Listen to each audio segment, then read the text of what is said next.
Whiskey. You either like it or you hate it.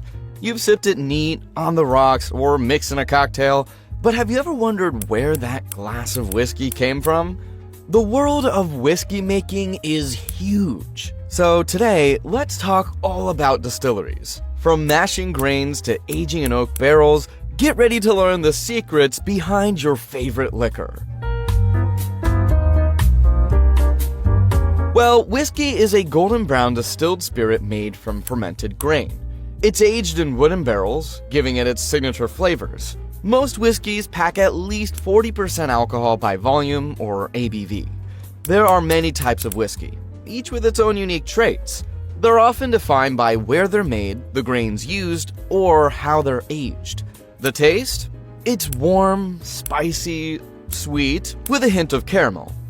The name whiskey comes from the Gaelic phrase uisce bea, meaning water of life. Its exact origins are unclear, but grain spirits have been around in Europe for over 500 years. Some say whiskey began in Ireland around 1,000 years ago and was later introduced to Scotland by monks. The first records of Scottish whiskey making date back to 1494. When Europeans came to the Americas, they brought their distilling skills. Rum was made in New England by the 1600s. And by the 1700s, whiskey became essential in places like western Pennsylvania. Farmers found it easier to turn their grain into whiskey since it stored well and was easier to transport. Whiskey even played a role in U.S. history. In 1794, farmers rebelled against a whiskey tax. This eventually led to the Whiskey Rebellion. President George Washington had to send troops to restore order.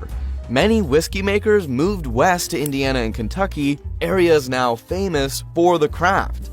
The industry boomed, peaking in 1911, but Prohibition in 1920 put a stop to legal whiskey production until it ended in 1933. Another production high came in 1951 with 800 million liters made.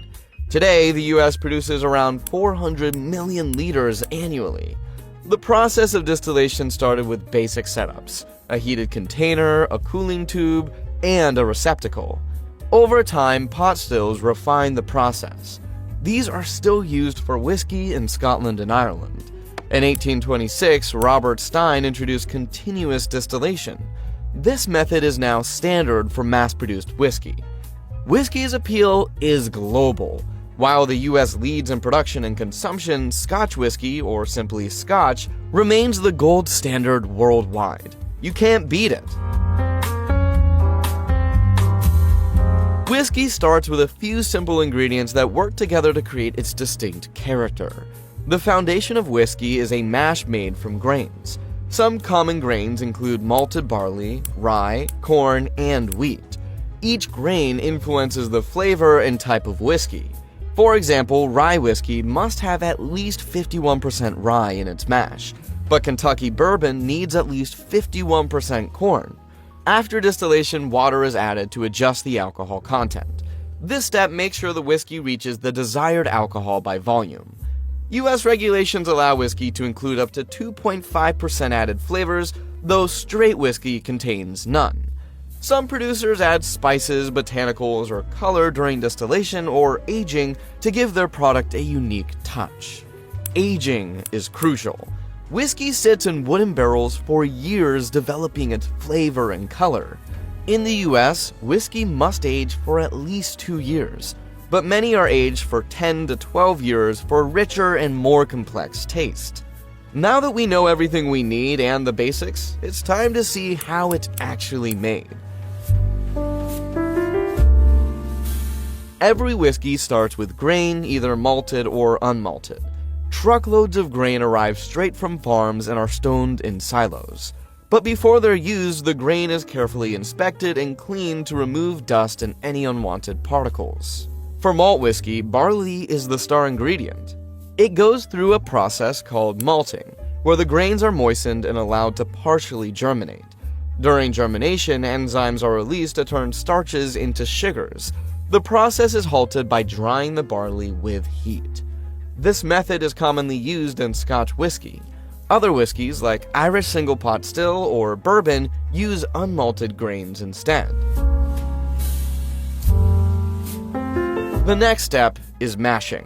This is where grains are mixed with water to create a base for fermentation.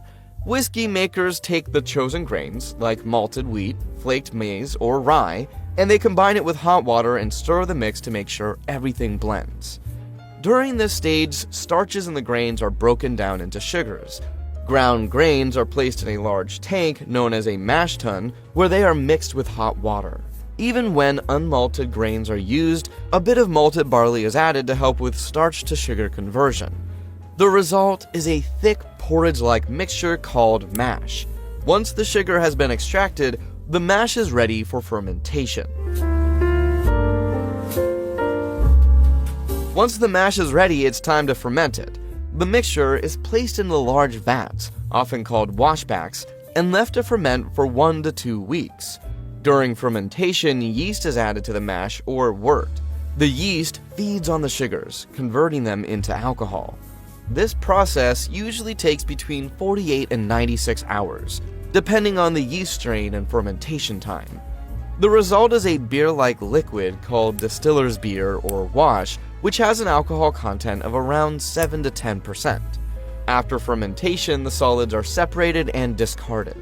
The liquid alcohol, or ethanol, moves on to the next stage of whiskey making. Distillation is where whiskey starts to take shape. It purifies the alcohol by heating the liquid until it vaporizes and then cooling it back into a liquid.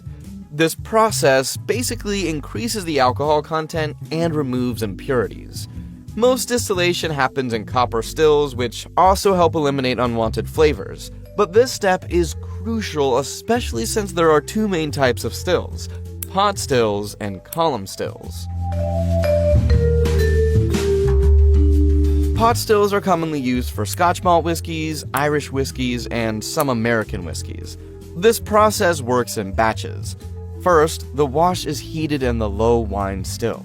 Since alcohol boils at a low temperature than water, the alcohol vapor rises and passes through the still neck.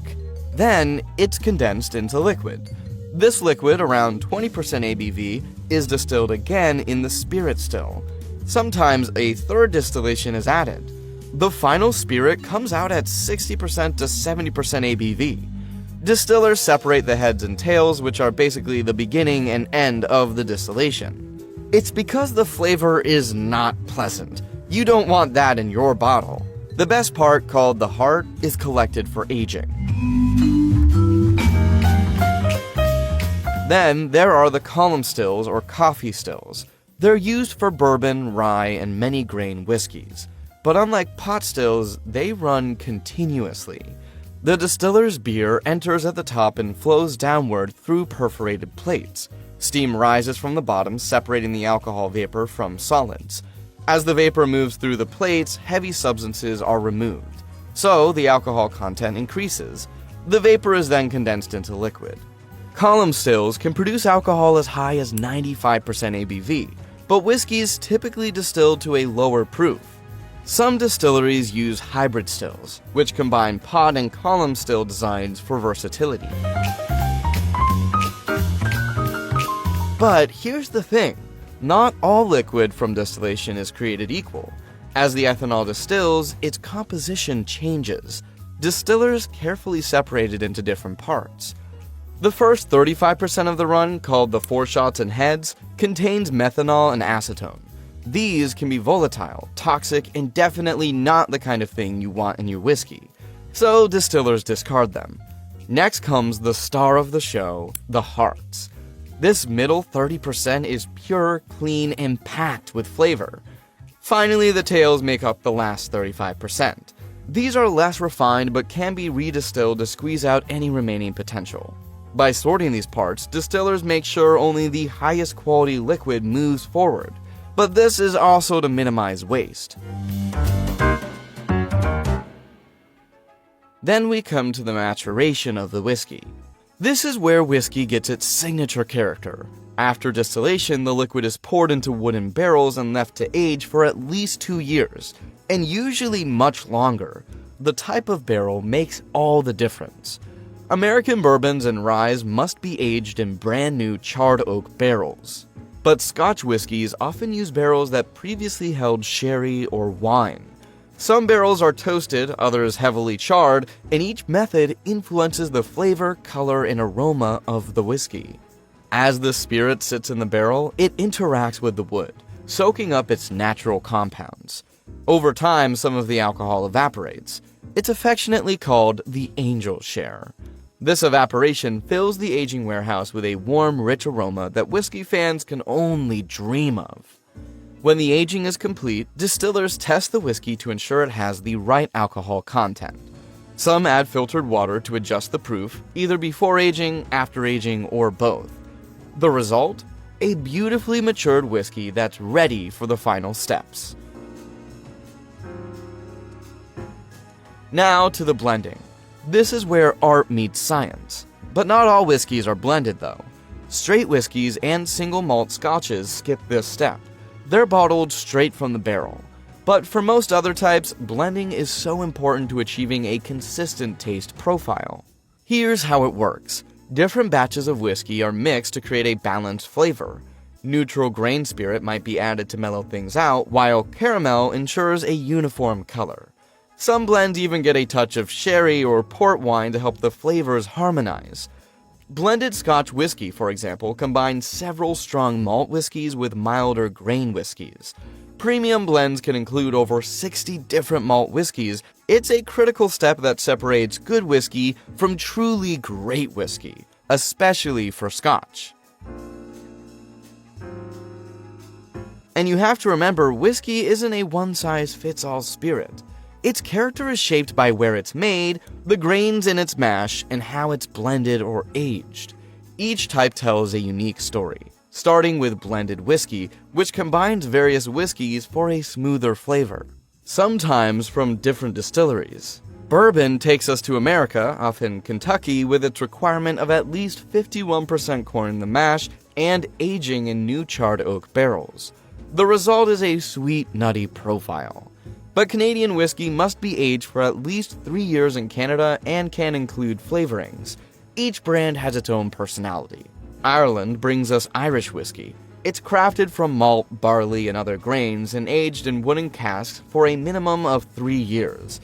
Its smooth, subtle character often shines when aged in sherry or rum barrels. Japanese whiskey, inspired by Scotch, offers a diverse range of flavors, some smoky and Scotch-like, others uniquely Japanese thanks to local oak. Rye whiskey, with its mash bill of at least 51% rye, is lighter-bodied but delivers a distinctive spiciness. Like bourbon, it's aged in new charred oak barrels in the US. Scotch whiskey, made in Scotland and aged for at least 3 years, owes its smoky edge to peat fires used during production. For those who appreciate purity, single malt whiskey comes from a single distillery using one type of malted grain. It might include whiskey from several barrels unless it's labeled single cask. Finally, Tennessee whiskey adds its own twist. It filters the spirit through sugar maple charcoal before aging. Known as the Lincoln County process, this step gives it a smooth, distinct flavor. Every type of whiskey follows its own rules. So if you're a fan, there's a lot to explore. The process of whiskey making wraps up with bottling. Once the whiskey has matured to perfection, it's poured into labeled bottles, ready for the world to enjoy. Whiskey makers make sure it's bottled at a minimum of 40% ABV.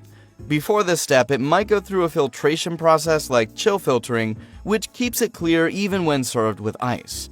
For large brands, barrels are blended together during bottling, sometimes combining dozens or even hundreds. If a single barrel is bottled on its own, the label proudly displays single cask or single barrel. Honestly, quality control is the backbone of whiskey making. Every step, from filtering water to monitoring distillation temperatures, is carefully managed. Grains are screened for the perfect size, and yeast is grown with precision to avoid contamination. Even during aging, master tasters sample the barrels to ensure they're on track. When it's time to blend, master blenders step in to make the ideal flavor for each batch. But even with all these steps, whiskey making is still a near-zero waste process. Leftover mash finds new life as animal feed, and even the charcoal used in Tennessee whiskey becomes barbecue briquettes. But as the whiskey industry moves forward, the future looks more exciting. With advancements in technology and a growing interest in sustainability, whiskey makers are exploring new methods to craft their spirits. One trend is the push toward eco-friendly production practices.